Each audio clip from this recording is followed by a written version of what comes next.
मंजिल उन्हीं को मिलती है जिनके सपनों में जान होती है, पंख में कुछ नहीं होता, हौसलों में उड़ान होती है। हेलो दोस्तों, स्वागत है एक बार फिर से आपका हमारे यूट्यूब चैनल के ऊपर।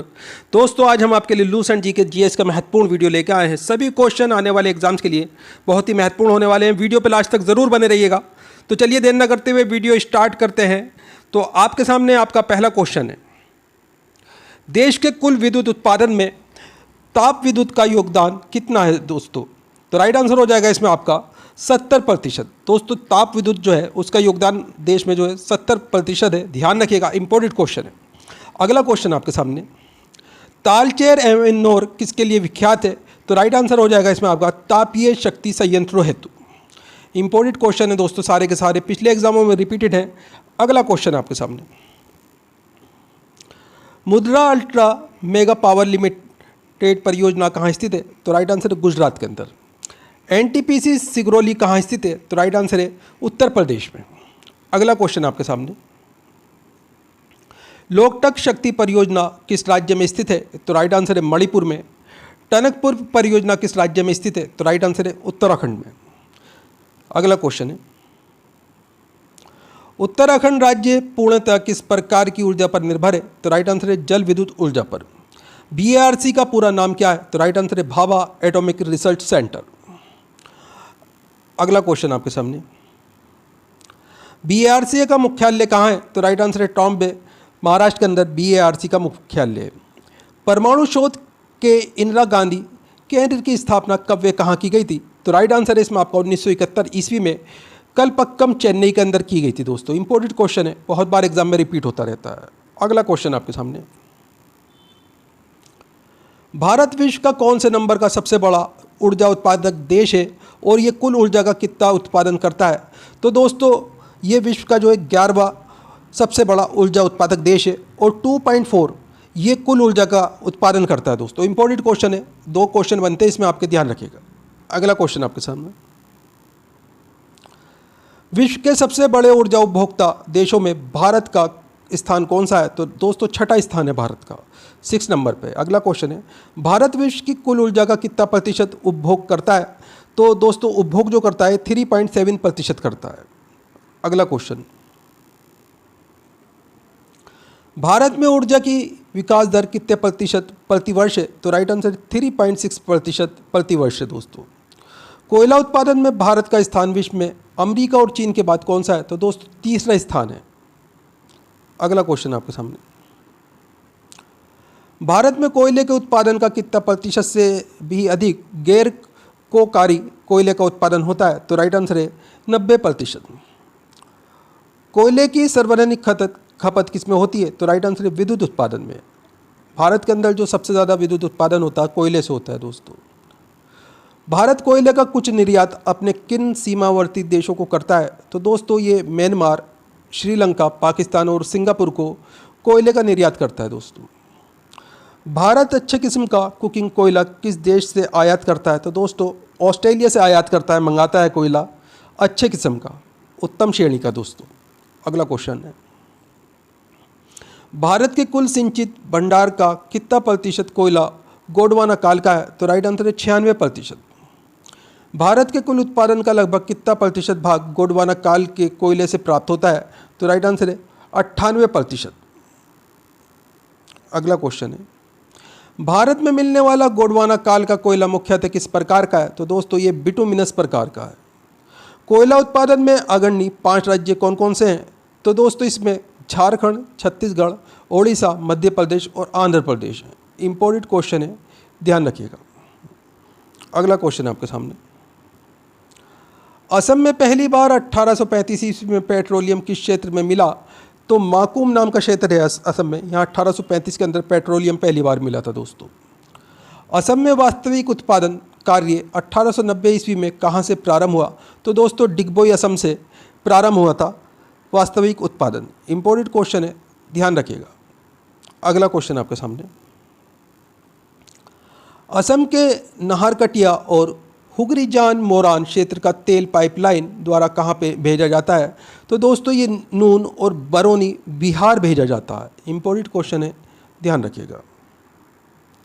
अगला क्वेश्चन है दोस्तों, इसे आप याद कर लीजिएगा, ध्यान रखिएगा इस क्वेश्चन का। भारत में प्राकृतिक गैस के भंडार कहाँ कहाँ स्थित हैं? तो दोस्तों इसके जो भंडार हैं ये खंबात की खाड़ी गुजरात में, अंकलेश्वर गुजरात में, बॉम्बे हाई महाराष्ट्र में, मोराहा नाहरकटिया असम के अंदर, नामटिक नियाओपोंग और लापटंगपंग ये अरुणाचल प्रदेश के अंदर है, बारापूरा शेरणी ये त्रिपुरा के अंदर है, कांगड़ा हिमाचल प्रदेश में, फिरोजपुर पंजाब में, मिदनापुर पश्चिम बंगाल में और नौसर मुरादपुर जम्मू कश्मीर में, तंजावुर और चिंगलपेट तमिलनाडु के अंदर। मैं इसे क्लियर कर देता हूँ, आप इसका एक स्क्रीनशॉट ले लीजिए। और ये प्राकृतिक गैस के भंडार हैं दोस्तों, ध्यान रखिएगा। ये सभी क्वेश्चन, बहुत सारे क्वेश्चन बन जाते हैं इसमें आपके, इसका एक स्क्रीनशॉट ले लीजिए, इसे याद कर लीजिएगा। अगला क्वेश्चन आपके सामने, अंकलेश्वर किस राज्य का सर्वाधिक महत्वपूर्ण तेल क्षेत्र है? तो राइट आंसर है गुजरात का। गुजरात का दूसरा प्रमुख तेल क्षेत्र कौन सा है? तो राइट आंसर है खंबात लुनेज क्षेत्र, ये गुजरात का दूसरा प्रमुख तेल क्षेत्र है। कृष्णा गोदावरी के तटीय क्षेत्रों में प्राकृतिक गैस के विशाल भंडारों की खोज किसके द्वारा की गई? तो राइट आंसर है रिलायंस इंडस्ट्री के द्वारा। आंध्र प्रदेश राज्य में किन क्षेत्रों से बड़ी मात्रा में प्राकृतिक गैस का उत्पादन हो रहा है? तो दोस्तों रखा, लक्ष्मी और गौरी नाम की जगह से जो है बड़ी मात्रा में प्राकृतिक गैस का उत्पादन हो रहा है। भारत के कुल ऊर्जा संसाधन में प्राकृतिक गैस का योगदान कितना है?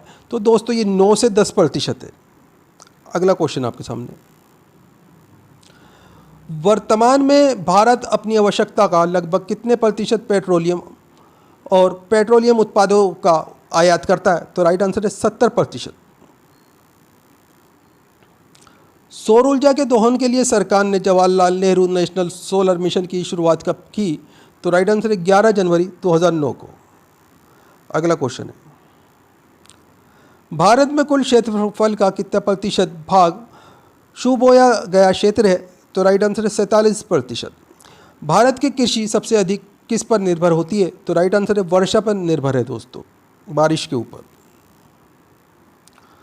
जो फसल अक्टूबर में बोई जाती है और अप्रैल में काट ली जाती है वह क्या कहलाती है? तो दोस्तों ये रबी की फसल कहलाती है। अगला क्वेश्चन है, जो फसल जुलाई में बोई जाती है और अक्टूबर में काटी जाती है वह कौन सी फसल कहलाई जाती है? तो दोस्तों ये खरीफ की फसल कहलाई जाती है। अगला क्वेश्चन है, जो फसल रबी और खरीफ की फसल के बीच में तैयार की जाती है वह कौन सी फसल है? तो दोस्तों ये जायद की फसल है। खरीफ की फसल कौन कौन सी हैं? तो दोस्तों इसके अंदर ज्वार, बाजरा, मक्का, चावल, तिल, ये खरीफ की फसलें हैं। रबी की फसल कौन कौन सी हैं? तो दोस्तों गेहूं, चना, जौ, मटर, सरसों, आलू, ये जो हैं रबी की फसलें हैं। जायद की फसल कौन कौन सी हैं? तो दोस्तों जायद की जो फसल है खरबूजा, ककड़ी, खीरा, इस तरह की जो फसल हैं ये जायद की फसल कहलाती हैं। अगला क्वेश्चन है आपके सामने, नकदी की फसल कौन कौन सी है? तो दोस्तों चावल जो है ये नकदी की फसल में आता है, चावल, गन्ना वगैरह। अगला क्वेश्चन है, किस क्षेत्र को चावल का कटोरा कहा जाता है? तो दोस्तों कृष्णा और गोदावरी के क्षेत्रों को चावल का कटोरा कहा जाता है। भारत का सबसे अधिक खाद्यान्न उत्पादन करने वाला राज्य कौन सा है? तो राइट आंसर है उत्तर प्रदेश। भारत में सबसे अधिक कौन सी फसल उगाई जाती है? तो दोस्तों धान उगाई जाती है सबसे अधिक। हरित क्रांति का जनक किसे माना जाता है? तो दोस्तों डॉक्टर एम.एस. स्वामीनाथन को हरित क्रांति का जनक माना जाता है। हरित क्रांति का प्रमुख उद्देश्य क्या था? तो दोस्तों खाद्यान्न उत्पादन में आत्मनिर्भरता लाना, यह हरित क्रांति का प्रमुख उद्देश्य था। दोस्तों वीडियो पूरा इंपॉर्टेंट वीडियो है, वीडियो को लाइक करें, अपने दोस्तों के साथ में ज़रूर शेयर करें। दोस्तों हमारे चैनल के ऊपर आपको जीके जीएस के 2 लाख से ज़्यादा क्वेश्चन मिल जाएंगे। आप चैनल पे जाके पुरानी वीडियो ज़रूर देखा करें, पुरानी वीडियो से आपका एक अच्छा रिवीजन हो जाएगा, आपके एग्ज़ाम की अच्छी तैयारी हो जाएगी। हमारी जितनी भी पुरानी वीडियो हैं आप उन्हें देखें भी, उन्हें लाइक करें और अपने दोस्तों के साथ में ज़रूर शेयर करें। दोस्तों आप हमारा वीडियो कहाँ से देख रहे हैं, आप कौन से एग्ज़ाम की तैयारी कर रहे हैं, हमें कमेंट करके ज़रूर बताया करें। हम आपके एग्ज़ाम के रिलेटेड ही वीडियो लेके आते हैं। आप कमेंट में अपना नाम, अपना एड्रेस, आप कहाँ से एग्ज़ाम दे रहे हैं, आप कौन से एग्ज़ाम की तैयारी कर रहे हैं, हमें ज़रूर बताया करें। तो अगला क्वेश्चन देखते हैं, किस राज्य को भारत का धान्य भंडार कहा जाता है? तो राइट आंसर है पंजाब को। सब्जी उत्पादन में भारत का कौन सा स्थान है? तो दोस्तों सब्जी उत्पादन में भारत का दूसरा स्थान है। अगला क्वेश्चन है आपके सामने,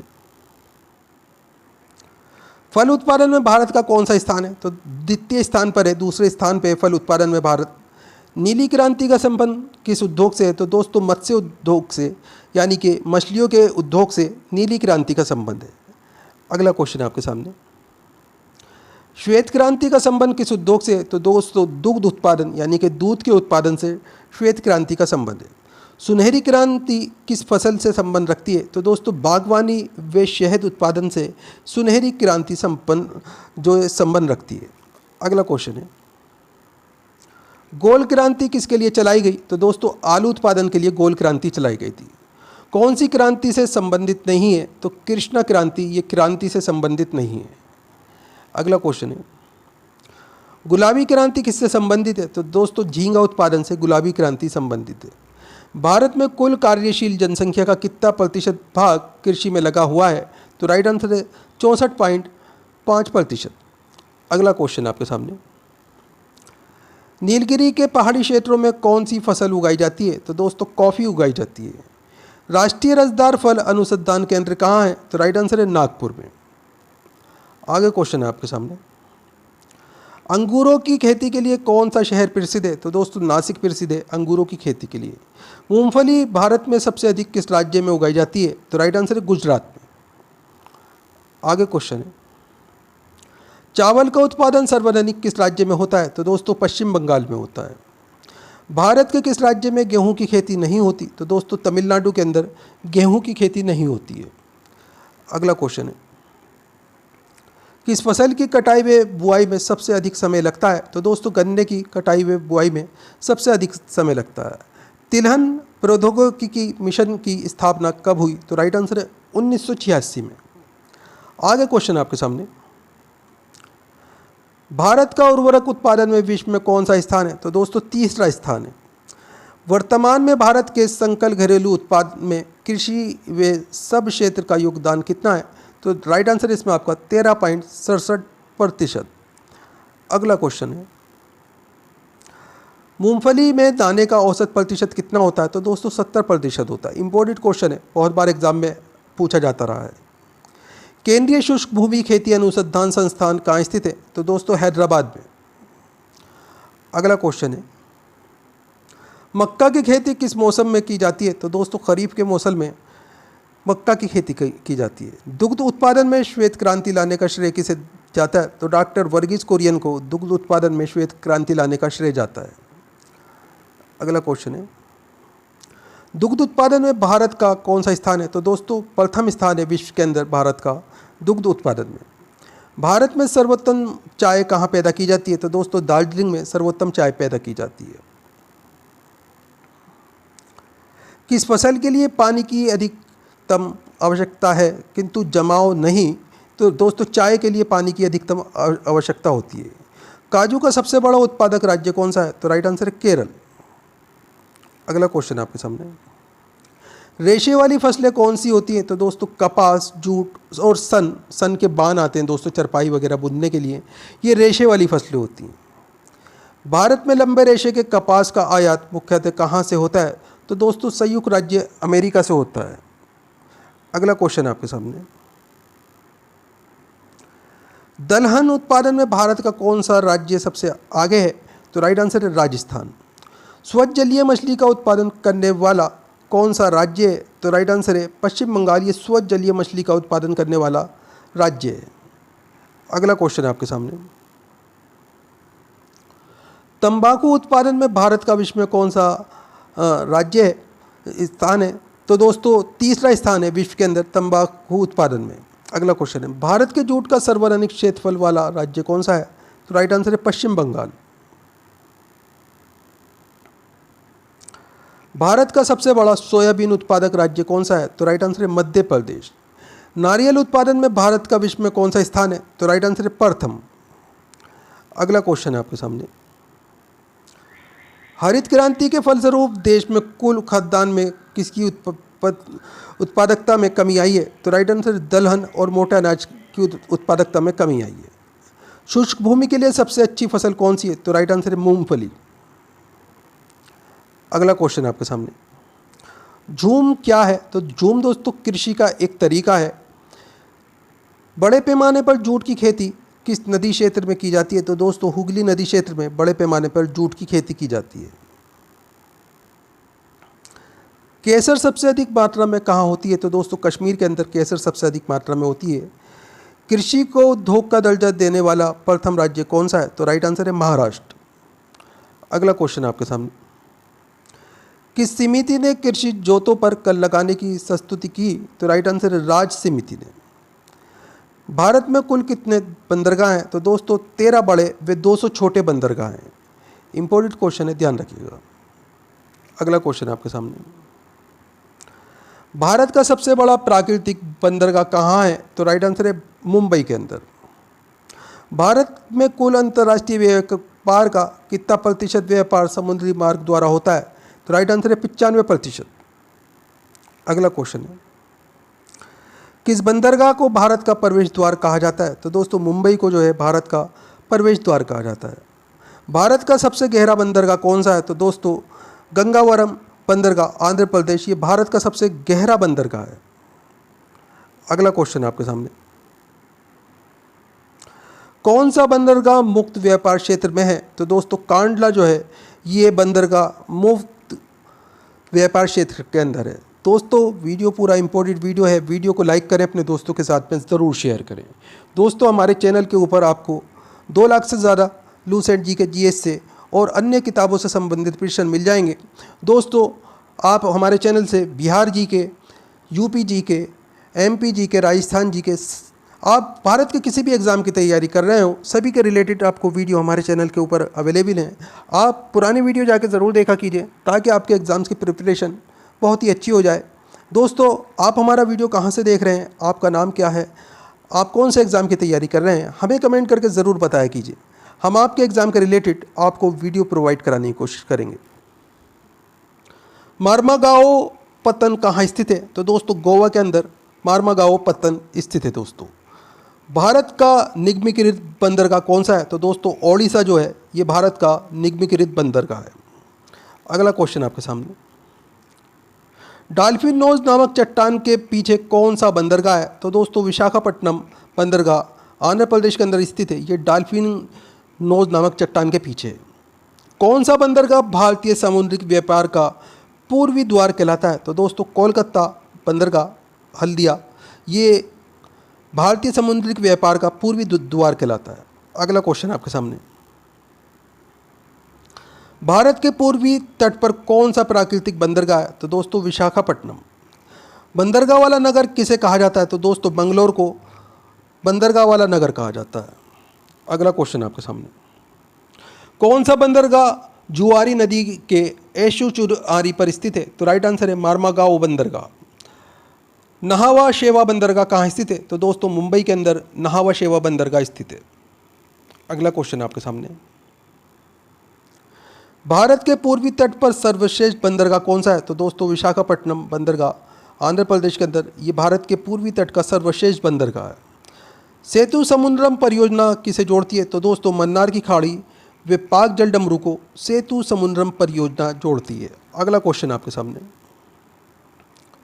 हिंदुस्तान शिपयार्ड कहाँ है? तो दोस्तों विशाखापट्टनम आंध्र प्रदेश के अंदर हिंदुस्तान शिपयार्ड स्थित है। भारत में वायु परिवहन का शुभारंभ कब हुआ? तो राइट आंसर है 1912 में। अगला क्वेश्चन है, भारत की प्रथम अंतर्राष्ट्रीय वायु सेवा कहाँ से कहाँ तक आरंभ की गई? तो दोस्तों कराची से चेन्नई तक के लिए आरंभ की गई थी प्रथम अंतर्राष्ट्रीय वायु सेवा। विश्व की प्रथम हवाई डाक सेवा कब आरंभ हुई? तो दोस्तों 1911 ईस्वी से विश्व की प्रथम हवाई डाक सेवा आरंभ हुई थी। किस स्थान पर प्रथम हवाई डाक सेवा आरंभ की गई थी? तो दोस्तों इलाहाबाद और नैनी के मध्य प्रथम हवाई डाक सेवा आरंभ की गई थी। भारत में एयर इंडिया की स्थापना कब हुई? तो राइट आंसर है 1953 ईस्वी में। अगला क्वेश्चन आपके सामने, भारत में इंडियन एयरलाइंस की स्थापना कब हुई? तो राइट आंसर है 1953 ईस्वी में। एयर इंडिया और इंडियन एयरलाइंस का विलय कब हुआ? तो राइट आंसर है 2010 में। इंपॉर्टेंट क्वेश्चन है, ध्यान रखिएगा। अगला क्वेश्चन आपके सामने,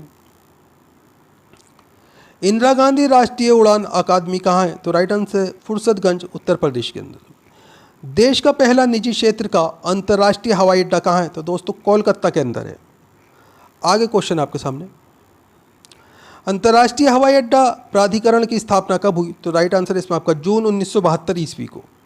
स्वतंत्रता के पश्चात प्रथम अंतर्राष्ट्रीय हवाई अड्डा कौन सा है? तो राइट आंसर है त्रिवेंद्रम हवाई अड्डा।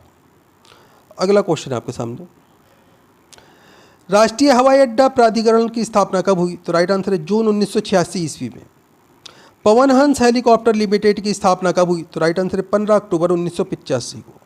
इंपॉर्टेंट क्वेश्चन है, ध्यान रखिएगा। आगे क्वेश्चन आपके सामने, Rajiv Gandhi national flying institute किस राज्य में है? तो राइट आंसर है महाराष्ट्र में। विश्व में सबसे अधिक डाकघर किस देश में है? तो राइट आंसर है भारत में। अगला क्वेश्चन आपके सामने, भारत में लगभग कितने डाकघर हैं? तो राइट आंसर है डाकघर जो दोस्तों 1.5 लाख से ज़्यादा डाकघर हैं। भारत में कुल डाकघरों का कितना प्रतिशत ग्रामीण क्षेत्र में है? तो राइट आंसर है 89%, ये ग्रामीण क्षेत्रों में है दोस्तों। अगला क्वेश्चन आपके सामने, भारत में सार्वजनिक डाक सेवा कब आरंभ हुई? तो राइट आंसर है 1837 में। वर्तमान डाक विभाग की स्थापना कब की गई? तो राइट आंसर है इसमें आपका अक्टूबर 1854 ईस्वी में। अगला क्वेश्चन है, भारत में प्रथम डाक टिकट किस गवर्नर जनरल के शासन में शुरू किया गया? तो राइट आंसर है लॉर्ड डलहौजी। भारत में पहला डाक टिकट कब मुद्रित हुआ? तो राइट आंसर है 1854 ईस्वी में। अगला क्वेश्चन है आपके सामने, डाकघर बचत योजना कब प्रारंभ हुई? तो राइट आंसर है 1885 ईस्वी में। भारत में डाक सूचकांक प्रणाली पिन कोड प्रणाली का शुभारंभ कब हुआ? तो राइट आंसर है 1972 में। अगला क्वेश्चन है आपके सामने, भारत में स्पीड पोस्ट सेवा कब प्रारंभ हुई? तो राइट आंसर 1986 ईस्वी में। भारत में टेलीकॉम मिशन की स्थापना कब की गई? तो राइट आंसर 1 अप्रैल 1986 को। अगला क्वेश्चन आपके सामने, भारत में विदेश संचार निगम लिमिटेड की स्थापना कब हुई? तो राइट आंसर है 1988 में। भारत में मनी ऑर्डर सेवा का आरंभ कब हुआ? तो राइट आंसर है 14 जनवरी 1985 ईस्वी को, 1995 ईस्वी को दोस्तों। अगला क्वेश्चन आपके सामने, भारत में कितने पिन कोड जोन है? तो दोस्तों 9 पिन कोड जोन की संख्या है। ग्रीन चैनल क्या है? तो दोस्तों स्थानीय पत्रों के लिए एक डाक सेवा, ये ग्रीन चैनल कहलाती है। अगला क्वेश्चन है आपके सामने, डाक सूचकांक में कुल कितनी संख्या होती हैं? तो दोस्तों 6 संख्याएं होती हैं डाक सूचकांक में। भारत में एसटीडी सेवा कब प्रारंभ हुई? तो दोस्तों 1960 में एसटीडी सेवा प्रारंभ की गई थी। पहली एसटीडी सेवा किन 2 नगरों के मध्य प्रारंभ हुई? तो दोस्तों लखनऊ और कानपुर के मध्य पहली एसटीडी सेवा प्रारंभ की गई थी। विश्व की सड़कों के आधार पर भारत का विश्व में कौन सा स्थान है? तो दोस्तों तीसरा स्थान है।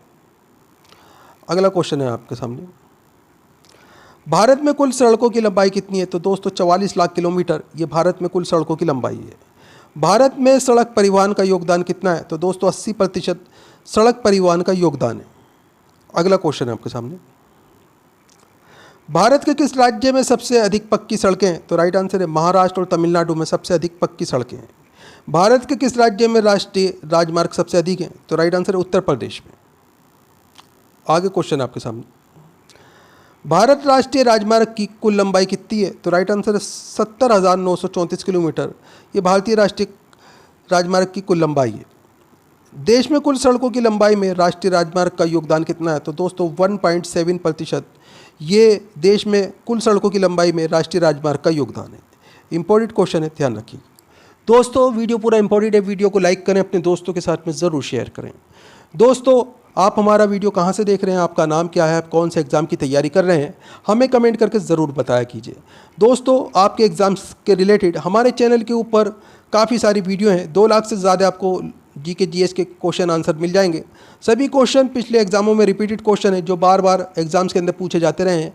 आप चैनल पे जाकर पुरानी वीडियो ज़रूर देखा कीजिए ताकि आपकी जो एग्ज़ाम की प्रिपरेशन है वो अच्छी हो जाए। अगर आपने वीडियो देख भी रखी है तो आपका एक रिवीजन हो जाएगा। दोस्तों पुरानी वीडियो को लाइक ज़रूर करें और अपने दोस्तों के साथ में ज़रूर शेयर करें।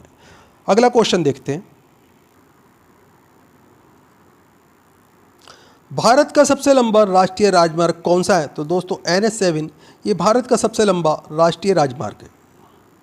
राष्ट्रीय राजमार्ग 7 कितने राज्यों से होकर जाता है? तो दोस्तों ये 6 राज्यों से होकर जाता है।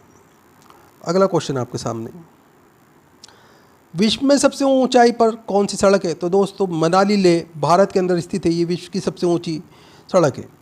किन राष्ट्रीय राजमार्गों को मिलाकर ग्रैंड ट्रंक रोड कहा जाता है? तो दोस्तों राष्ट्रीय राजमार्ग संख्या 1 व 2 को मिलाकर जीटी रोड यानी कि ग्रैंड ट्रंक रोड कहा जाता है। इसे शेरशाह सूरी ने बनवाया था। अगला क्वेश्चन है आपके सामने, grand trunk road GT road का वर्तमान में किन नगरों के मध्य है? तो दोस्तों अमृतसर से कोलकाता के मध्य है, मगर जब ये बनाई गई थी तो ये अमृतसर कलकत्ता से लाहौर तक बनाई गई थी दोस्तों। अब ये पाकिस्तान के अंदर है, लाहौर का हिस्सा, तो ये भारत के अंदर जो है अमृतसर से कलकत्ता तक का हिस्सा बैठता है इसका। अगला क्वेश्चन है, ग्रैंड ट्रंक रोड किसने बनवाई थी? तो दोस्तों शेरशाह सूरी ने ग्रैंड ट्रंक रोड बनवाई थी। पहले ग्रैंड ट्रंक रोड कहाँ से कहाँ तक थी? तो दोस्तों कलकत्ता से लाहौर तक थी। राष्ट्रीय राजमार्ग किसे जोड़ते हैं? तो दोस्तों व्यापार केंद्र और राज्यों की राजधानियों को राष्ट्रीय राजमार्ग जोड़ते हैं। अगला क्वेश्चन आपके सामने, पूर्व पश्चिम व उत्तर दक्षिण राज्य का राजमार्ग एक दूसरे को किस स्थान पर काटते हैं? तो दोस्तों ये झांसी के अंदर काटते हैं। स्वर्णिम चतुर्भुज योजना किससे संबंधित है? तो दोस्तों सड़कों से संबंधित है। अगला क्वेश्चन है आपके सामने, लाहौर दिल्ली बस सेवा क्या कहलाती है? दोस्तों ये सदा ए सरहद कहलाती है। भारत के किस राज्य में कच्ची सड़कें सबसे अधिक हैं? तो दोस्तों ओडिशा के अंदर सबसे अधिक कच्ची सड़कें हैं। काराकोरम राजमार्ग किसे जोड़ता है? तो दोस्तों पाकिस्तान और अफगानिस्तान को काराकोरम राजमार्ग जोड़ता है। राष्ट्रीय राजमार्ग संख्या 1 की लंबाई कितनी है? तो दोस्तों 1226 किलोमीटर राष्ट्रीय राजमार्ग संख्या 1 की लंबाई है। अगला क्वेश्चन है आपके सामने, राष्ट्रीय राजमार्ग संख्या 7 की लंबाई कितनी है? तो 2369 किलोमीटर राष्ट्रीय राजमार्ग संख्या 7 की लंबाई है। राष्ट्रीय राजमार्ग संख्या 7 कहाँ से कहाँ तक जाता है? तो दोस्तों ये वाराणसी से कन्याकुमारी तक जाता है। अगला क्वेश्चन आपके सामने, किस राष्ट्रीय राजमार्ग संख्या से जवाहर सुरंग स्थित है? तो राइट आंसर है इसमें आपका राष्ट्रीय राजमार्ग संख्या 1A में जवाहर सुरंग स्थित है। स्वर्णिम चतुर्भुज योजना के अंतर्गत जिन राष्ट्रीय राजमार्ग द्वारा 4 महानगरों को जोड़ा जाता है उनकी कुल लंबाई कितनी है? तो दोस्तों इनकी कुल लंबाई 5846 किलोमीटर है। अगला क्वेश्चन आपके सामने, सड़क निर्माण में निजी भागीदारी को बढ़ावा देने के लिए भारत सरकार ने कौन सी नीति अपनाई है? तो दोस्तों बनाओ, चलाओ और हस्तांतरित करो की नीति अपनाई है। इंपॉर्टेंट क्वेश्चन है, ध्यान रखिएगा। अगला क्वेश्चन आपके सामने, सीसा सड़क संगठन की स्थापना कब की गई? तो राइट आंसर है 1960 में। महबूब उल हक के सहयोगी कौन थे? तो दोस्तों A.K. सेन तथा सिंगर हंस ये महबूब उल हक के सहयोगी थे। अगला क्वेश्चन आपके सामने, मानव विकास सूचकांक की अवधारणा का प्रतिपादन कब किया गया? तो राइट आंसर है 1990 में। आगे क्वेश्चन है, मानव विकास सूचकांक में कौन कौन से सूचकांक शामिल किए गए हैं? तो राइट आंसर है इसमें आपका जीवन प्रत्याशा सूचकांक, शिक्षा सूचकांक तथा संकल घरेलू उत्पाद सूचकांक। इंपॉर्टेंट क्वेश्चन है, ध्यान रखिएगा। अगला क्वेश्चन आपके सामने, आर्थिक संवृद्धि दर क्या है? तो राइट आंसर है संकल घरेलू उत्पाद जीटीबी में परिवर्तन की दर, ये आर्थिक संवृद्धि दर कहलाती है। इंपॉर्टेंट क्वेश्चन है दोस्तों, ध्यान रखिएगा। आर्थिक विकास दर क्या है? तो दोस्तों निबल राष्ट्रीय उत्पादन एनएनपी में परिवर्तन की दर, ये जो है आर्थिक विकास दर कहलाती है। अगला क्वेश्चन आपके सामने, भारतीय अर्थव्यवस्था के प्रारंभिक क्षेत्र में क्या शामिल है? तो दोस्तों इसमें कृषि तथा पशुपालन, वन उद्योग तथा लट्ठे बनाना, मछली पालन तथा खनन और उत्खनन शामिल है। अगला क्वेश्चन आपके सामने, भारतीय अर्थव्यवस्था के तीर्थक क्षेत्र में क्या शामिल है? तो दोस्तों इसमें परिवहन व संचार, व्यापार, होटल तथा जलपान गृह, बैंक तथा बीमा, स्थावर संपदा, आवास गृहों का स्वामित्व तथा व्यावसायिक सेवाएं, सार्वजनिक सेवाएं व अन्य सेवाएं शामिल हैं। मैं इसे क्लियर कर देता हूँ, आप इसका स्क्रीनशॉट लेके इस क्वेश्चन को एक बार ज़रूर देख लीजिएगा, इसमें आपके कई सारे क्वेश्चन बन जाते हैं। अगला क्वेश्चन है आपके सामने, 1950-51 और 1990-91 के बीच भारतीय अर्थव्यवस्था की वृद्धि की दर क्या रही? तो राइट आंसर है 4.1%। 1991-92 और 2011-12 के बीच भारतीय अर्थव्यवस्था की वृद्धि की दर क्या रही? तो राइट आंसर 6.9%। अगला क्वेश्चन आपके सामने, भारत में आर्थिक नियोजन की अवधारणा किस देश के मॉडल पर आधारित है? तो राइट आंसर है सोवियत संघ।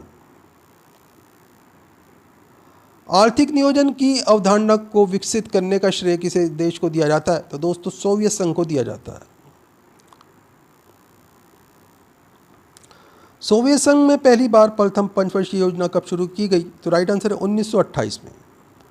अगला क्वेश्चन आपके सामने, भारत में आर्थिक नियोजन प्रणाली शुरू करने का श्रेय किसे दिया जाता है? तो दोस्तों सर विश्वेश्वरैया को आर्थिक नियोजन प्रणाली शुरू करने का श्रेय दिया जाता है।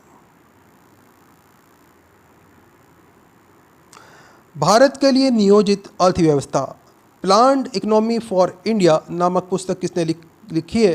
तो राइट आंसर है सर विश्वेश्वरैया ने इस पुस्तक को लिखा है, planet economy for India, Bharat के लिए नियोजित अर्थव्यवस्था। इंपॉर्टेंट क्वेश्चन है, ध्यान रखिएगा।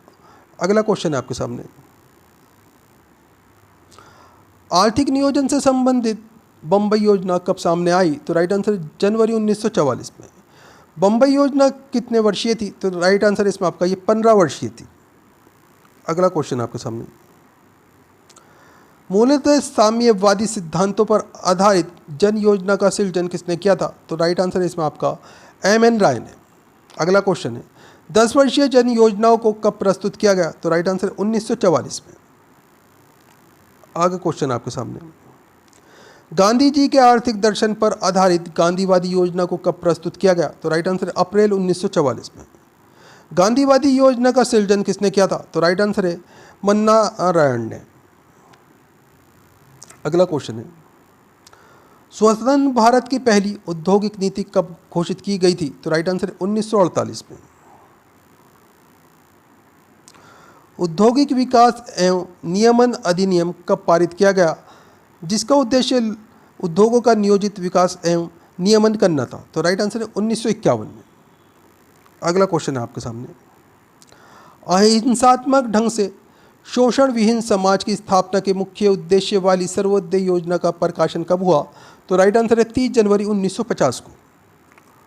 अगला क्वेश्चन है आपके सामने, सर्वोदय योजना का विकास किसने किया? तो राइट आंसर है जयप्रकाश नारायण ने। कोलंबो योजना की अवधि क्या थी? तो राइट आंसर है 1951 से 1957।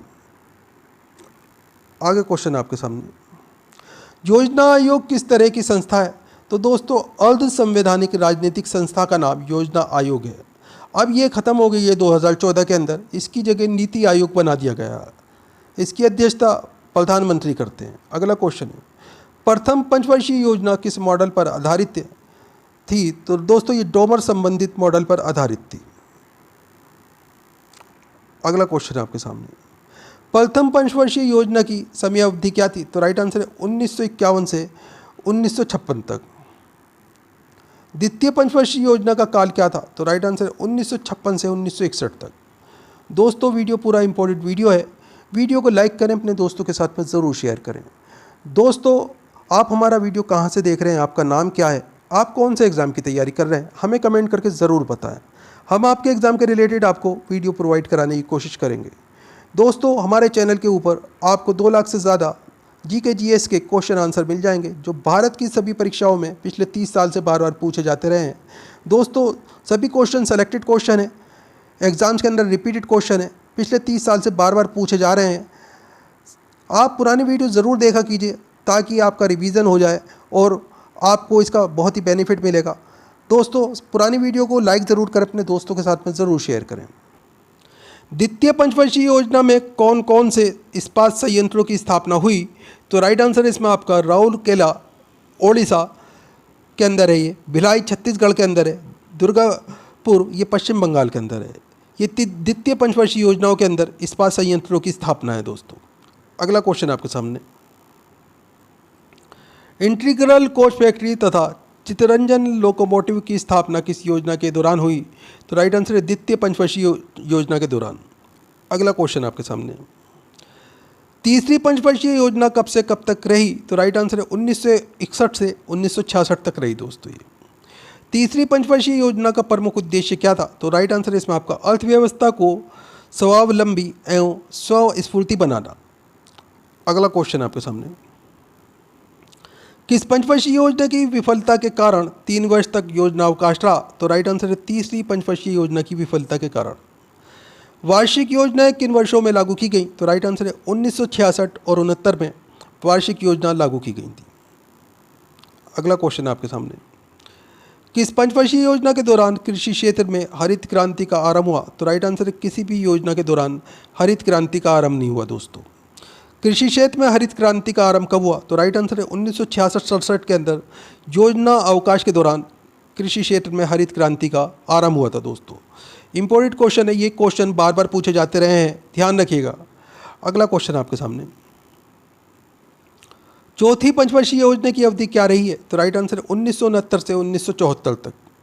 चौथी पंचवर्षीय योजना किस मॉडल पर आधारित थी? तो दोस्तों ये ओपन कंसिस्टेंसी मॉडल के ऊपर आधारित थी।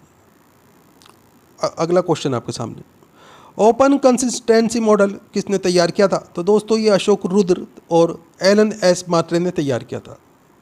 अगला क्वेश्चन आपके सामने, चौथी पंचवर्षीय योजना का मूल उद्देश्य क्या था? तो राइट आंसर इसमें आपका स्थिरता के साथ आर्थिक विकास और आत्मनिर्भरता की प्राप्ति। अगला क्वेश्चन आपके सामने, 14 बैंकों का राष्ट्रीयकरण MRTP अधिनियम तथा बफर स्टॉक की धारणा किस योजना के दौरान लागू हुई? तो राइट आंसर है चौथी योजना के दौरान। अगला क्वेश्चन है, 14 बैंकों को राष्ट्रीयकरण किस वर्ष किया गया? तो राइट आंसर है इसमें आपका 1969 में। गरीबी हटाओ का नारा सर्वप्रथम किस पंचवर्षीय योजना में दिया गया? तो राइट आंसर है 5वीं पंचवर्षीय योजना में। अगला क्वेश्चन है, 5वीं पंचवर्षीय योजना की अवधि क्या थी? तो दोस्तों 1974 से 1979 तक ये 5वीं पंचवर्षीय योजना की अवधि थी। 5वीं पंचवर्षीय योजना कब समाप्त कर दी गई? तो दोस्तों ये 1978 में समाप्त कर दी गई। अगला क्वेश्चन है, किस सरकार ने 5वीं पंचवर्षीय योजना को समय से 1 वर्ष पूर्व ही समाप्त कर दिया था? तो राइट आंसर है जनता पार्टी ने। जनता पार्टी सरकार द्वारा पेश छठी पंचवर्षीय योजना का क्या नाम दिया गया? तो राइट आंसर है इसमें आपका इसे अनवरत योजना, रोलिंग प्लान का नाम दिया गया। अगला क्वेश्चन है, रोलिंग प्लान को भारत में लागू करवाने का श्रेय किसे दिया जाता है? तो दोस्तों DT लकड़वाला को दिया जाता है। किस सरकार ने देश में विकेंद्रित योजना धारणा को लागू किया? तो राइट आंसर है जनता पार्टी सरकार ने। अगला क्वेश्चन आपके सामने, छठी पंचवर्षीय योजना की अवधि क्या निश्चित की गई थी? तो दोस्तों 1978 से 1983 तक की अवधि निश्चित की गई थी। भारत में सबसे पहले किस बैंक की स्थापना की गई? तो राइट आंसर है बैंक ऑफ हिंदुस्तान की। अगला क्वेश्चन आपके सामने, बैंक ऑफ हिंदुस्तान की स्थापना कब की गई? तो राइट आंसर है 1770 ईस्वी में। बैंक ऑफ बंगाल की स्थापना कब की गई? तो राइट आंसर है 1806 ईस्वी में। बैंक ऑफ बॉम्बे की स्थापना कब की गई? तो राइट आंसर है 1840 में। बैंक ऑफ मद्रास की स्थापना कब की गई? तो राइट आंसर है 1843 में। अगला क्वेश्चन आपके सामने, bank of Madras, bank of Bombay व बैंक ऑफ बंगाल को आपस में विलय करके किस बैंक की स्थापना की गई? तो दोस्तों इंपीरियल बैंक ऑफ इंडिया की स्थापना की गई। अगला क्वेश्चन है, इंपीरियल बैंक ऑफ इंडिया की स्थापना कब की गई? तो राइट आंसर 1921 में। इंपीरियल बैंक ऑफ इंडिया का राष्ट्रीयकरण कब किया गया? तो राइट आंसर 1955 में। आगे क्वेश्चन आपके सामने, इंपीरियल बैंक ऑफ इंडिया का नया नाम क्या दिया गया था? तो राइट आंसर है भारतीय स्टेट बैंक, SBI, जो आज की तारीख में स्टेट बैंक है, ये इंपीरियल बैंक हुआ करता था दोस्तों। अगला क्वेश्चन है, इलाहाबाद बैंक की स्थापना कब की गई? तो राइट आंसर है 1865 में। आगे क्वेश्चन है, भारतीय द्वारा संचालित पहला बैंक कौन सा था? तो राइट आंसर है Awadh commercial bank. Awadh commercial bank की स्थापना कब की गई थी? तो राइट आंसर है 1881 में। पूर्ण रूपेण भारतीयों का पहला बैंक कौन सा था? तो राइट आंसर है पंजाब नेशनल बैंक। भारतीय रिजर्व बैंक ने कार्य करना कब शुरू किया? तो राइट आंसर है 1 अप्रैल 1935 से भारतीय रिजर्व बैंक ने कार्य करना शुरू किया गया था। इंपॉर्टेंट क्वेश्चन है दोस्तों, ध्यान रखिएगा। अगला क्वेश्चन है आपके सामने, भारतीय बैंकिंग अधिनियम पारित कब किया गया? तो राइट आंसर है 1949 में। 6 बड़े व्यावसायिक बैंकों का राष्ट्रीयकरण कब किया गया? तो राइट आंसर है 1980 में। आगे क्वेश्चन आपके सामने, भारतीय रिजर्व बैंक की दूसरी अनुसूची में सम्मिलित बैंकों को क्या कहते हैं? तो दोस्तों इन्हें अनुसूचित बैंक कहा जाता है। किस समिति की रिपोर्ट के आधार पर निजी क्षेत्र में बैंक स्थापित करने की अनुमति प्रदान कर दी गई थी? तो राइट आंसर है नरसिंहम समिति की रिपोर्ट के आधार पर। देश का पहला तैरता एटीएम कहाँ स्थापित किया गया? तो राइट आंसर है कोच्चि के अंदर। अगला क्वेश्चन आपके सामने, बैंकों के ग्राहकों की शिकायतों का निदान कराने के लिए बैंकिंग लोकपाल योजना कब लागू की गई? तो राइट आंसर है 14 जून 1995 में। अगला क्वेश्चन है, भारतीय रिजर्व बैंक ने कब तक पाकिस्तान के लिए भी केंद्रीय बैंक के रूप में कार्य किया? तो राइट आंसर है 30 जून 1948 तक। भारतीय रिजर्व बैंक में एक गवर्नर के अलावा कितने डिप्टी गवर्नर होते हैं? तो राइट आंसर है 4 डिप्टी गवर्नर होते हैं। अगला क्वेश्चन है, रिजर्व बैंक अधिकतम किस मूल्य वर्ग तक के बैंक नोट जारी कर सकता है? तो राइट आंसर है 10,000 रुपये मूल्य वर्ग तक के बैंक नोट जारी कर सकता है। रिजर्व बैंक अधिकतम किस मूल्य वर्ग तक के सिक्के जारी कर सकता है? तो दोस्तों 1,000 रुपये तक का सिक्के जारी कर सकता है। अगला क्वेश्चन है, रिजर्व बैंक नोट मुद्रण प्राइवेट लिमिटेड की स्थापना कब की गई? तो राइट आंसर है 3 फरवरी 1995 को। आगे क्वेश्चन आपके सामने, उस दर को क्या कहते हैं जिस पर केंद्रीय बैंक प्रथम श्रेणी तथा अनुमोदित हुंडियों का जमानत के आधार पर देश में वाणिज्यिक बैंकों को ऋण प्रदान करता है? तो राइट आंसर इसमें आपका इसे बैंक दर कहा जाता है। अगला क्वेश्चन आपके सामने, प्रत्येक अनुसूचित वाणिज्यिक बैंक को अपनी जमा का एक निश्चित अंश भारतीय रिजर्व बैंक के पास नगद रूप में रखना अनिवार्य होता है, उसे क्या कहते हैं? तो दोस्तों इसे नगद आरक्षित अनुपात कहा जाता है। राष्ट्रीय साख परिषद की स्थापना कब की गई? तो राइट आंसर है 22 दिसंबर 1977 को।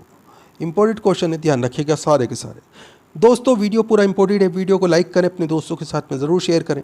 दोस्तों हमारे चैनल के ऊपर आपको लूसेंट जी के जीएस और अन्य किताबों से संबंधित 2 लाख से ज़्यादा जी के जीएस के क्वेश्चन आंसर मिल जाएंगे, जो कि एक आसान हिंदी भाषा के अंदर हैं। आप इन क्वेश्चन आंसर्स की मदद से आप भारत के किसी भी एग्ज़ाम्स के अंदर अटैम्प्ट कर सकते हैं, आप उसे क्लियर कर सकते हैं। दोस्तों आप एग्ज़ाम के लिए पुरानी वीडियो ज़रूर देखा कीजिए। सभी वीडियो के अंदर सेलेक्टेड क्वेश्चन है जो बार बार एग्ज़ाम्स के अंदर रिपीट होते रहते हैं। दोस्तों वीडियो को लाइक ज़रूर करें और पुरानी वीडियो को शेयर ज़रूर करें अपने दोस्तों के साथ में, ताकि उनका भी एग्ज़ाम अच्छे हो सके। दोस्तों आप हमारा वीडियो कहाँ से देख रहे हैं, आपका नाम क्या है, आप कौन से एग्ज़ाम की तैयारी कर रहे हैं, हमें कमेंट करके ज़रूर बताया कीजिए। हम आपके एग्ज़ाम के रिलेटेड आपको वीडियो प्रोवाइड कराने की कोशिश करेंगे। अगला क्वेश्चन है आपके सामने, भारतीय ऋण गारंटी निगम की स्थापना कब की गई? तो राइट आंसर है 1971 में। अगला क्वेश्चन आपके सामने, भारतीय ऋण गारंटी निगम का नाम बदलकर जमा राशि बीमा और ऋण गारंटी निगम DICGC कब किया गया? तो राइट आंसर है 1978 में। आगे क्वेश्चन है, भारतीय रिजर्व बैंक ने बचत बैंक खातों पर ब्याज दरों का विनियमन कब समाप्त कर दिया था? तो राइट आंसर है 25 अक्टूबर 2011 को। भारतीय स्टेट बैंक के सहयोगी बैंक वर्तमान में कितने हैं? तो दोस्तों 5 हैं। अगला क्वेश्चन आपके सामने, भारतीय स्टेट बैंक के सहयोगी बैंक कौन कौन से हैं? तो राइट आंसर है state bank of Bikaner and Jaipur, state bank of Hyderabad, state bank of Indore, state bank of Patiala और स्टेट बैंक ऑफ मैसूर। ये भारतीय स्टेट बैंक के 5 सहयोगी बैंक हैं। इंपॉर्टेंट क्वेश्चन है, ध्यान रखिएगा। अगला क्वेश्चन आपके सामने, भारतीय स्टेट बैंक के किन सहयोगी बैंकों के उनमें विलय कर दिया गया है? तो राइट आंसर इसमें आपका स्टेट बैंक ऑफ सौराष्ट्र और स्टेट बैंक ऑफ इंदौर का विलय कर दिया गया है भारतीय स्टेट बैंक के अंदर। अगला क्वेश्चन है, national electronic end funds transfer NEFT देश में कब शुरू की गई? तो राइट आंसर है अक्टूबर 2005 में। भारतीय प्रतिभूति व्यापार निगम की स्थापना कब की गई? तो राइट आंसर है 1994 में। अगला क्वेश्चन आपके सामने, भारत की पहली depository national securities depository limited NSDL की स्थापना कब की गई? तो राइट आंसर है 8 नवंबर 1996 को। आगे क्वेश्चन आपके सामने, देश की दूसरी depository centre depository services limited CDSL की स्थापना कब की गई? तो राइट आंसर है फरवरी 1998 में। अगला क्वेश्चन आपके सामने, बॉम्बे स्टॉक एक्सचेंज का पहले नाम क्या था? तो दोस्तों the native share and stock brokers association, ये बॉम्बे स्टॉक एक्सचेंज का पहले नाम था। बॉम्बे स्टॉक एक्सचेंज द्वारा सूचकांक यानी सेंसेक्स कब शुरू किया गया? तो राइट आंसर है 1986-87 में। इंपॉर्टेंट क्वेश्चन है, ध्यान रखिएगा। अगला क्वेश्चन आपके सामने, बॉम्बे स्टॉक एक्सचेंज का सूचकांक कितने शेयरों के मूल्य पर आधारित है? तो राइट आंसर है 30। भारतीय प्रतिभूति एवं विनिमय बोर्ड सेबी की स्थापना कब की गई? तो राइट आंसर है 12 अप्रैल 1988 को। आगे क्वेश्चन आपके सामने, सेबी की संवैधानिक संस्था का दर्जा कब प्रदान किया गया? तो राइट आंसर है इसमें आपका 1992 में सेबी को संवैधानिक संस्था का दर्जा प्रदान किया गया। भारतीय मुद्रा रुपये के प्रतीक चिन्ह का अनुमोदन सरकार ने कब किया? तो दोस्तों 15 जुलाई 2010 को ये रुपये का जो चिन्ह है इसका अनुमोदन किया गया था। अगला क्वेश्चन आपके सामने, डाक सामग्री, डाक टिकट, जुडिशियल और नॉन जुडिशियल स्टाम्प, भारतीय रिजर्व बैंक और भारतीय स्टेट बैंक के चेक, बॉन्ड, एनएससी, किसान विकास पत्र, पोस्टल ऑर्डर, पासपोर्ट सुरक्षा दस्तावेज और प्रीमेस्ट्री नोट कहाँ छापे जाते हैं? तो दोस्तों इंडिया सिक्योरिटी प्रेस के अंदर छापे जाते हैं। अगला क्वेश्चन आपके सामने, इंडिया सिक्योरिटी प्रेस कहाँ स्थित है? तो right answer Nashik road, Maharashtra में इंडिया सिक्योरिटी प्रेस स्थित है। 5, 10, 50, 100, 500 तथा 1000 रुपये के बैंक नोट कहाँ छापे जाते हैं? तो दोस्तों currency note press Nashik road पर छापे जाते हैं। अगला क्वेश्चन आपके सामने, सिक्योरिटी पेपर मिल कहाँ स्थित है? तो दोस्तों होशंगाबाद, मध्य प्रदेश के अंदर स्थित है। सरकारी टकसालें किन शहरों में स्थित हैं? तो दोस्तों मुंबई, कलकत्ता, हैदराबाद तथा नोएडा में सरकारी टकसालें स्थित है।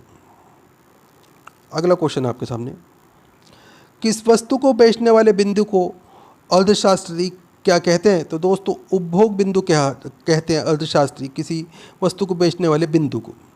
भारत की मुद्रा की पूर्ति को नियंत्रित कौन करता है? तो राइट आंसर है रिजर्व बैंक ऑफ इंडिया। अगला क्वेश्चन आपके सामने, प्रत्यक्ष विनिमय क्या है? तो राइट आंसर है वस्तु विनिमय प्लस मुद्रा विनिमय, ये प्रत्यक्ष विनिमय है। मुद्रा की माध्यम से किया जाने वाला विनिमय कौन सा है? तो दोस्तों ये क्रय विक्रय विनिमय है। अगला क्वेश्चन है, कौन सी क्रिया उत्पादन व उपभोक्ता के बीच की कड़ी कहलाती है? तो दोस्तों विनिमय, ये जो है ये क्रिया उत्पादन व उपभोक्ता के बीच की कड़ी कहलाती है। वस्तु विनिमय एक आर्थिक प्रक्रिया है जिसे कहा जाता है, तो दोस्तों इसे मांग बराबर पूर्ति कहा जाता है। अगला क्वेश्चन है, भूमि के उपयोग के बदले भूस्वामी को दिया जाने वाला पुरस्कार क्या कहलाता है? तो दोस्तों ये लगान कहलाता है। कौन सा उत्पादन प्रकृति का निःशुल्क उपहार है? तो राइट आंसर है भूमि। अगला क्वेश्चन है, ब्याजा अपने व्यवसाय में जोखिम उठाने वाले व्यक्ति को क्या कहते हैं? तो दोस्तों इसे साहसी कहा जाता है।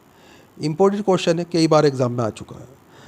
ब्याज किस साधन के बदले दिया जाता है? तो दोस्तों पूंजी के बदले ब्याज दिया जाता है। अगला क्वेश्चन है, प्रत्यक्ष कर कौन सा कर है? तो दोस्तों आयकर जो है ये प्रत्यक्ष कर है।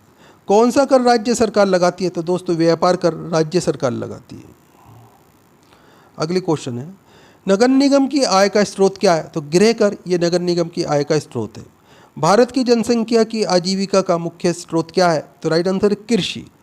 इंपॉर्टेंट क्वेश्चन है, ध्यान रखिएगा। अगला क्वेश्चन आपके सामने, हथकरघा उद्योग का उदाहरण क्या है? तो राइट आंसर है कुटीर उद्योग। आर्थिक नियोजन का अर्थ क्या है? तो राइट आंसर है संसाधनों का उचित उपयोग करना, ये आर्थिक नियोजन का अर्थ है। अगला क्वेश्चन आपके सामने, भारत की विधिगृह मुद्रा क्या है? तो राइट आंसर है रुपया। सरकार द्वारा पुरानी मुद्रा बंद करके नई मुद्रा का चलाना क्या कहलाता है? तो दोस्तों ये विमुद्रीकरण कहलाता है। इंपॉर्टेंट क्वेश्चन है, ध्यान रखिएगा। जैसे 2017 के अंदर पुराने 500 के नोट बंद करके नए नोट चलाए गए थे और 2000 के नए नोट चलाए गए थे, 1000 का पुराना नोट बंद कर दिया गया था। तो दोस्तों ये विमुद्रीकरण था। अगला क्वेश्चन है आपके सामने, स्वतंत्रता के बाद कितनी बार रुपये का अवमूल्यन हुआ है? तो दोस्तों 3 बार रुपये का अवमूल्यन किया गया है। देश का सबसे बड़ा वाणिज्यिक बैंक कौन सा है? तो स्टेट बैंक ये देश का सबसे बड़ा वाणिज्यिक बैंक है। अगला क्वेश्चन है आपके सामने, किसी वस्तु पर इको मार्क चिन्ह क्या दर्शाता है? तो दोस्तों पर्यावरण की दृष्टि से अनुकूल ये दर्शाता है। भारत में प्रतिभूति विनिमय बोर्ड की स्थापना कब हुई? तो राइट आंसर है 1988 में। अगला क्वेश्चन है आपके सामने, आर्थिक नियोजन किसका विषय है? तो राइट आंसर है आपका समवर्ती सूची का। मुद्रास्फीति को कैसे रोका जा सकता है? तो राइट आंसर है इसमें आपका बचत के बजट, प्रत्यक्ष के कराधान में वृद्धि, सरकारी व्यय में कटौती करके मुद्रास्फीति को रोका जा सकता है। इंपॉर्टेंट क्वेश्चन है, ध्यान रखिएगा। अगला क्वेश्चन आपके सामने, शेयर बाजार का प्रभावपूर्ण नियंत्रण कौन सा करता है? तो राइट आंसर है सेबी। भारत के लिए नियोजित अर्थव्यवस्था नामक पुस्तक किसने लिखी? तो राइट आंसर है एम विश्वेश्वरैया ने भारत के लिए नियोजित अर्थव्यवस्था नामक पुस्तक लिखी है। केंद्र सरकार को सबसे निवल राजस्व की प्राप्ति कहाँ से होती है? तो राइट आंसर है सीमा शुल्क से। उपभोक्ता की बचत का सिद्धांत किसने दिया? तो राइट आंसर है अल्फ्रेड मार्शल ने। अगला क्वेश्चन है आपके सामने, केंद्रीय एग मार्ग प्रयोगशाला कहाँ है? तो राइट आंसर है नागपुर में। विश्व में सबसे अधिक सहकारी संस्थाएं किस देश में है? तो राइट आंसर है भारत में। दोस्तों वीडियो पूरा इंपॉर्टेंट वीडियो है, हर क्वेश्चन सेलेक्टेड है, बार बार एग्जाम्स के अंदर रिपीटेड क्वेश्चन है। वीडियो को लाइक करें और अपने दोस्तों के साथ में ज़रूर शेयर करें। दोस्तों हमारे चैनल के ऊपर आपको जीके जीएस के 2 लाख से ज़्यादा क्वेश्चन के वीडियो मिल जाएंगे। सभी क्वेश्चन सेलेक्टेड क्वेश्चन है, पिछले एग्जामों में रिपीटेड क्वेश्चन है। आप चैनल पर जाके पुरानी वीडियो ज़रूर देखा करें ताकि आपके एग्ज़ाम की प्रिपरेशन स्ट्रॉन्ग हो जाए।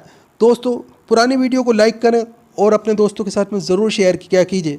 दोस्तों आप हमारा वीडियो कहाँ से देख रहे हैं, आपका नाम क्या है, आप कौन से एग्ज़ाम की तैयारी कर रहे हैं, हमें कमेंट करके ज़रूर बताया कीजिए। हम आपके एग्ज़ाम के रिलेटेड आपको वीडियो प्रोवाइड कराने की कोशिश करेंगे। संकल्प घरेलू जीडीपी में कृषि एवं संबंध क्षेत्र का हिस्सा कितना है? तो राइट आंसर है 13.67%। 1950-51 में भारत के संकल्प घरेलू उत्पाद में कृषि का योगदान कितना था? तो राइट आंसर है 52.2%। अगला क्वेश्चन आपके सामने, रबी की फसलों की बुआई कब की जाती है? तो राइट आंसर है अक्टूबर, नवंबर और दिसंबर के महीने में। रबी की फसलों में कौन कौन सी फसलें आती हैं? तो राइट आंसर है गेहूँ, जौ, चना, मटर, सरसों व आलू, ये रबी की फसलों में आती हैं। दोस्तों खरीफ की फसलों की बुआई कब की जाती है? तो राइट आंसर है जून जुलाई में खरीफ की फसलों की बुआई की जाती है। खरीफ की फसलों में कौन सी फसलें आती हैं? तो राइट आंसर है ज्वार, बाजरा, मक्का, तिल, मूंगफली, अरहर, ये खरीफ की फसलों में आती हैं। जायद की फसलों को कब पैदा किया जाता है? तो राइट आंसर है मार्च से जुलाई के मध्य जायद की फसलों को पैदा किया जाता है। जायद की फसलों में कौन सी फसलें आती हैं? तो राइट आंसर है तरबूज, खरबूजा, ककड़ी तथा पशु चारा, ये जायद की फसलों में आती हैं। व्यापारिक या नकदी फसलें कौन सी होती हैं? तो राइट आंसर है कपास, गन्ना, तिलहन, चाय, जूट तथा तंबाकू, ये व्यापारिक और नकदी फसलें हैं। भारत में सर्वाधिक मात्रा में खाद्यान्न का उत्पादन होता है? तो राइट आंसर है चावल का उत्पादन होता है। दोस्तों देश में कृषि के अंतर्गत किस तरह के उर्वरकों का सर्वाधिक उपयोग होता है? तो राइट आंसर है नाइट्रोजनी उर्वरकों का। विश्व में मसालों के सबसे बड़े उत्पादक, उपभोक्ता और निर्यातक होने का गौरव किस देश को प्राप्त है? तो राइट आंसर है भारत को। अगला क्वेश्चन आपके सामने, रबड़ के उत्पादन में भारत का विश्व में कौन सा स्थान है? तो राइट आंसर है चौथा स्थान है। रबड़ की प्रति हेक्टेयर उत्पादक में भारत का विश्व में कौन सा स्थान है? तो राइट आंसर है पहला स्थान है। हरित क्रांति से किस फसल के उत्पादन में सबसे अधिक वृद्धि हुई? तो राइट आंसर है गेहूं के उत्पादन में। अंगूर की प्रति हेक्टेयर उपज में भारत का विश्व में कौन सा स्थान है? तो दोस्तों पहला स्थान है। अगला क्वेश्चन है, मोटे अनाज के अंतर्गत कौन सी फसलें आती हैं? तो राइट आंसर है बाजरा, ज्वार, रागी, मक्का तथा जौ, ये मोटे अनाज वाली फसलें हैं। दोस्तों कृषि के अंतर्गत ट्रैक्टर्स के उपयोग की दृष्टि से भारत का विश्व में कौन सा स्थान है? तो दोस्तों चौथा स्थान है। काली चाय का विश्व में सबसे बड़ा उत्पादक और उपभोक्ता देश कौन सा है? तो राइट आंसर है भारत। भारत का विश्व दूध उत्पादन में कौन सा स्थान है? तो राइट आंसर है पहला स्थान है। कुल पशुओं की संख्या की दृष्टि से विश्व में भारत का कौन सा स्थान है? तो राइट आंसर है दूसरा स्थान है। कुल पशुओं की संख्या की दृष्टि से विश्व में कौन सा देश का पहले स्थान पर है? तो ब्राज़ील जो है पशुओं की संख्या की दृष्टि से पहले स्थान पर है विश्व के अंदर। अंडों के उत्पादन में भारत का विश्व में कौन सा स्थान है? तो राइट आंसर है तीसरा स्थान है। विश्व का सबसे बड़ा चमड़ा उत्पादक देश कौन सा है? तो राइट आंसर है भारत। ऑपरेशन फ्लड कार्यक्रम कब शुरू किया गया था? तो राइट आंसर है 1970 में। ऑपरेशन फ्लड कार्यक्रम किसके उत्पादन में बढ़ोतरी से संबंधित है? तो राइट आंसर है दूध के उत्पादन में। ऑपरेशन फ्लड कार्यक्रम के सूत्रधार कौन थे? तो राइट आंसर है डॉक्टर वर्गीस कुरियन। विश्व में समुद्र मत्स्य उत्पादन में भारत का कौन सा स्थान है? तो राइट आंसर है छठा स्थान है। विश्व में अंतर्देशीय मत्स्य उत्पादन में भारत का कौन सा स्थान है? तो राइट आंसर है दूसरा स्थान है। मोती देने वाली मछलियां कहाँ पकड़ी जाती हैं? तो दोस्तों मन्नार की खाड़ी में मोती देने वाली मछलियां पकड़ी जाती हैं। सर्वाधिक समुद्री मछलियां किस राज्य में पकड़ी जाती हैं? तो राइट आंसर है गुजरात में। ताजे पानी की सर्वाधिक मछलियां किस राज्य में पकड़ी जाती हैं? तो राइट आंसर है पश्चिम बंगाल में। दोस्तों वीडियो पूरा इंपॉर्टेंट वीडियो है, वीडियो को लाइक करें, अपने दोस्तों के साथ में ज़रूर शेयर करें। दोस्तों हमारे चैनल के ऊपर आपको 2 लाख से ज़्यादा लूसेंट जी के जीएस और अन्य किताबों से संबंधित क्वेश्चन मिल जाएंगे, जो आपके भारत के किसी भी एग्ज़ाम की आप तैयारी कर रहे हैं सभी के अंदर बहुत ही यूज़फुल है। दोस्तों आप पुरानी वीडियो ज़रूर देखा कीजिए ताकि आपके एग्ज़ाम की स्टडी और भी अच्छी हो जाए और आपका रिवीजन भी हो जाए। दोस्तों आप हमारा वीडियो कहाँ से देख रहे हैं, आपका नाम क्या है, आप कौन से एग्ज़ाम की तैयारी कर रहे हैं, हमें कमेंट करके ज़रूर बताया कीजिए। हम आपके एग्ज़ाम के रिलेटेड आपको वीडियो प्रोवाइड कराने की कोशिश करेंगे। अगला क्वेश्चन आपके सामने, श्वेत क्रांति किससे संबंधित है? तो राइट आंसर है दुग्ध उत्पादन से।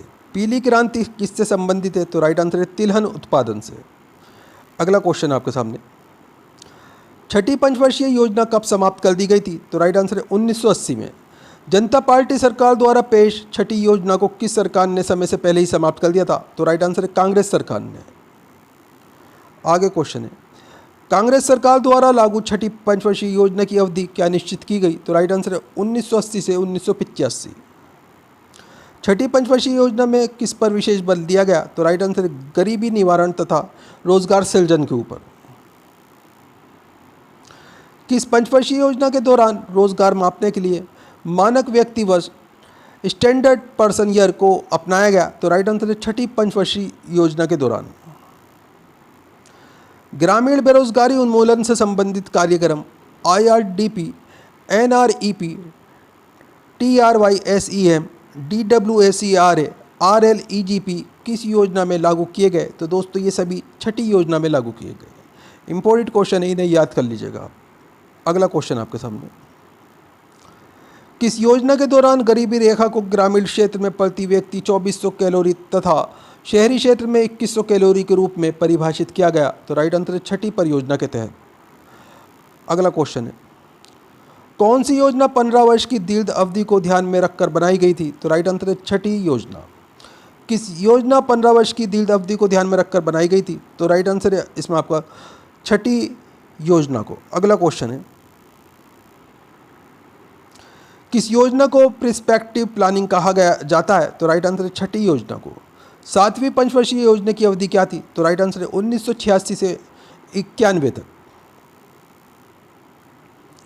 7वीं योजना का प्रमुख उद्देश्य क्या था? तो राइट आंसर है आधुनिकीकरण। अगला क्वेश्चन आपके सामने, कौन सी योजना उदारीकृत अर्थव्यवस्था के रूप में वर्णित जॉन डब्ल्यू मुलर मॉडल पर आधारित थी? तो राइट आंसर है 8वीं परियोजना। 8वीं पंचवर्षीय योजना का काल क्या था? तो राइट आंसर है 1992 से 1997 तक। 8वीं पंचवर्षीय योजना पहले कब से लागू होनी थी? तो राइट आंसर है 1990 से। देश में योजना विहीन वर्ष कौन से रहे? तो राइट आंसर है 1990, 91 और 1991, 92। किस योजना में विभिन्न पहलुओं को ध्यान में रखते हुए मानव संसाधन विकास को मूलभूत उद्देश्य माना गया? तो राइट आंसर है 8वीं योजना में। 9वीं पंचवर्षीय योजना की समय अवधि क्या रही? तो राइट आंसर है 1997 से 2002। 10वीं पंचवर्षीय योजना की अवधि क्या थी? तो राइट आंसर है 2002 से 2007 तक। 10वीं पंचवर्षीय योजना का मुख्य उद्देश्य क्या था? तो राइट आंसर है 21वीं शताब्दी में भारत को आर्थिक महाशक्ति बनाना। 11वीं पंचवर्षीय योजना कब से कब तक लागू रही? तो राइट आंसर है 2007 से 2017 तक। अगला क्वेश्चन आपके सामने, राष्ट्रीय विकास परिषद NDC की 57वीं बैठक में 12वीं पंचवर्षीय योजना को अंतिम मंजूरी कब दी गई? तो राइट आंसर है 26 दिसंबर 2012 को। आधुनिक भारत में बजट की परंपरा की शुरुआत करने का श्रेय किसे दिया जाता है? तो राइट आंसर है जेम्स विल्सन को। अगला क्वेश्चन आपके सामने, 1921 में किस समिति की रिपोर्ट के आधार पर सामान्य बजट से रेलवे बजट को अलग कर दिया गया? तो राइट आंसर है अकबर्थ समिति की रिपोर्ट के आधार पर। अविभाजित भारत का पहला बजट 1946 में किसने प्रस्तुत किया? तो राइट आंसर है आर के षणमुखम शेट्टी ने। स्वतंत्र भारत का पहला बजट कब प्रस्तुत किया गया? तो राइट आंसर है 26 नवंबर 1947 को। स्वतंत्र भारत का पहला बजट किसने प्रस्तुत किया? तो राइट आंसर है आर के षणमुखम शेट्टी ने। स्वतंत्र भारत का पहला पूर्णकालिक बजट कब प्रस्तुत किया गया? तो राइट आंसर है 1948 से 1949 में। देश में किन प्रधानमंत्रियों को स्वयं बजट प्रस्तुत करने का श्रेय हासिल है? तो राइट आंसर है जवाहरलाल नेहरू, इंदिरा गांधी और राजीव गांधी को। देश में शून्य आधारित बजट प्रस्तुत करने की परंपरा किसने डाली? तो राइट आंसर है राजीव गांधी ने। अगला क्वेश्चन आपके सामने, देश में आज तक वित्त मंत्रालय का कार्यभार संभालने वाली एकमात्र महिला कौन रही है? तो राइट आंसर है इंदिरा गांधी। ब्रिटिश पूर्व भारत में किस शासक ने घाटे के बजट को अपनाया था? तो राइट आंसर है मोहम्मद बिन तुगलक ने। कार्य या परिणाम या लक्ष्यों की प्राप्ति के आधार पर सृजित बजट क्या कहलाता है? तो दोस्तों ये निष्पादन बजट कहलाता है। पूंजीगत प्राप्तियों एवं पूंजीगत भुगतानों को किस बजट में सम्मिलित किया जाता है? तो दोस्तों इसे पूंजी बजट में सम्मिलित किया जाता है। अगला क्वेश्चन है आपके सामने, किस बजट के अंतर्गत किसी भी विभाग अथवा संगठन द्वारा प्रस्तावित व्यय की प्रत्येक मद को बिल्कुल नई मद मान लिया जाता है? तो राइट आंसर है शून्य आधारित बजट। बजट का वह रूप क्या कहलाता है जिसमें बजट को लिंग विशेष के आधार पर तैयार किया जाता है या बजट में लिंग विशेष के लिए अलग से बजटीय प्रावधान किया जाता है? तो दोस्तों इसे जेंडर बजट कहा जाता है। इंपॉर्टेंट क्वेश्चन है, ध्यान रखिएगा। जिस कर की अदायगी उस व्यक्ति द्वारा की जाती है जिस पर वे कानूनी रूप से लगाया जाता है उसे क्या कहते हैं? तो दोस्तों इसे प्रत्यक्ष कर कहा जाता है। आयकर, निगम कर, धन कर, संपदा कर, उपहार कर, व्यय कर, वे ब्याज कर किस तरह के कर हैं? तो दोस्तों ये प्रत्यक्ष कर हैं। सीमा शुल्क, उत्पाद शुल्क, सेवा कर, वे केंद्रीय बिक्री कर किस तरह के कर हैं? तो दोस्तों ये अप्रत्यक्ष कर हैं। किसी भी देश की घरेलू भौगोलिक सीमा के अंतर्गत एक लेखा वर्ष में सभी उत्पादकों, सामान्य निवासियों तथा गैर निवासियों द्वारा उत्पादित समस्त वस्तुओं एवं सेवाओं के मूल्य, बाजार मूल्य के योग को क्या कहते हैं? तो दोस्तों इसे संकल घरेलू उत्पाद कहा जाता है। भारत की अर्थव्यवस्था कैसी है? तो दोस्तों मिश्रित अर्थव्यवस्था है। मिश्रित अर्थव्यवस्था का क्या अर्थ है? तो दोस्तों सार्वजनिक एवं निजी क्षेत्र का साथ साथ हो रहा। आर्थिक दृष्टि से भारत कैसा देश है? तो राइट आंसर है विकासशील देश है। भारतीय अर्थव्यवस्था में कौन से क्षेत्र की हिस्सेदारी संकल राष्ट्रीय उत्पाद में सबसे अधिक है? तो राइट आंसर है तृतीय क्षेत्र की।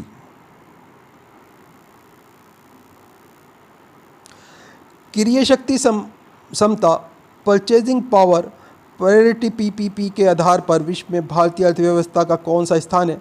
तो राइट आंसर है तीसरा स्थान है। भारत की कुल श्रम शक्ति का कितना भाग कृषि में लगा है? तो राइट आंसर है 52%। दोस्तों वीडियो पूरा इंपॉर्टेंट वीडियो है, वीडियो को लाइक करें, अपने दोस्तों के साथ में ज़रूर शेयर करें। चैनल के ऊपर अगर आप नए हैं, चैनल सब्सक्राइब कर लीजिए, बेल आइकॉन प्रेस कर लीजिए ताकि आपको आने वाली वीडियो के नोटिफिकेशन मिलते रहें। दोस्तों हमारे चैनल के ऊपर आपको 2 लाख से ज़्यादा जीके जीएस के सभी प्रकार के एग्ज़ाम्स के लिए क्वेश्चन मिल जाएंगे। ये सभी क्वेश्चंस वो क्वेश्चन होते हैं जो बार बार एग्ज़ाम्स के अंदर रिपीट होते रहते हैं। दोस्तों आप हमारा वीडियो कहाँ से देख रहे हैं, आपका नाम क्या है, आप कौन से एग्ज़ाम की तैयारी कर रहे हैं, हमें कमेंट करके ज़रूर बताया कीजिए। चैनल के ऊपर पुरानी वीडियो हैं, इन्हें ज़रूर देखा कीजिए ताकि आपके एग्ज़ाम की प्रिपरेशन बहुत ही स्ट्रॉन्ग हो जाए। दोस्तों फिर मिलते हैं अगले वीडियो में। आपका दिन शुभ हो। जय हिंद, जय भारत।